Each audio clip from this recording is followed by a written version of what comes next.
Bien, chers amis, bonjour. Nous allons essayer de reprendre en quelques mots ce que nous avions vu auparavant. Nous avons vu d'abord que chaque individu a un ensemble de fonctions tout au long de sa vie, que ces fonctions sont le plus souvent cachées, enfuies, et son travail tout au long de sa vie, c'est d'essayer de les révéler par l'action dans ce monde-ci et par la prière. Nous avons vu aussi qu'il était de même pour l'action collective, que en fait l'unité vient de cette multiplicité des fonctions, vient de cette diversité, et que cette diversité répond en fait à une volonté supérieure, à une volonté suprême, qui est celle d'Akadosh Baruch Hu. Le seul Dieu, maître de l'histoire, il n'y en a pas d'autre, se cache en fait dans toutes nos actions et dans toutes nos espérances. Il est, si vous voulez, le seul maître de notre histoire. Seulement, encore une fois, je vous répète, nous avons vu, très rapidement évidemment, très rapidement, mais nous le verrons plus tard, beaucoup plus profondément, caché. L'être absolu est caché et il se dévoile à travers la nature. Et la nature, dans toutes ses différences, dans toutes ses sciences, dans toutes ses lois, que ce soit la science économique, la science sociale, les sciences médicales, toutes les sciences confondues, eh bien, répondent à une dynamique. Il y a une pédagogie de l'histoire. Il y a un projet directeur.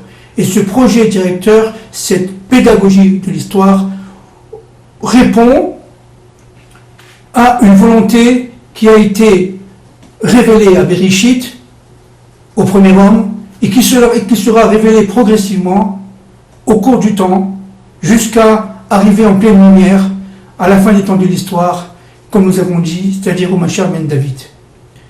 Et donc, ce qu'il faut comprendre maintenant, c'est que cette pédagogie de l'histoire repose sur généralement une très longue période. Par exemple, le Harizal, à Kadosh, le Rav Yitzhak Luria, de mémoire bénie, a dit que pour pouvoir comprendre une action telle qu'elle est aujourd'hui, par exemple, que Dieu nous en préserve, un accident, il faut remonter 500 ans en arrière. C'est-à-dire qu'en fait, nous possédons très très peu d'informations, mais que nous véhiculons en nous, dans notre âme, dans notre histoire, toute une série d'épisodes, toute une série de, disons, méta-histoires, et liées directement aux événements universels et aux événements méta-historiques. Alors, je voudrais, au niveau de l'histoire économique, essayer de comprendre un peu ce qui s'est passé.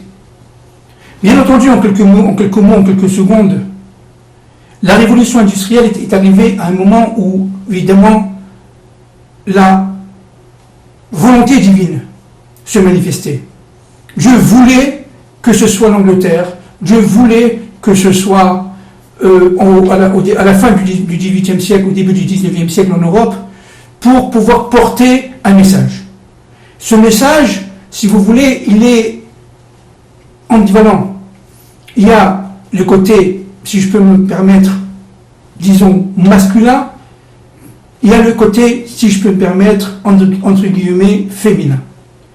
Le côté masculin correspond à ce que les kabbalistes appellent la chorma, ça veut dire la connaissance.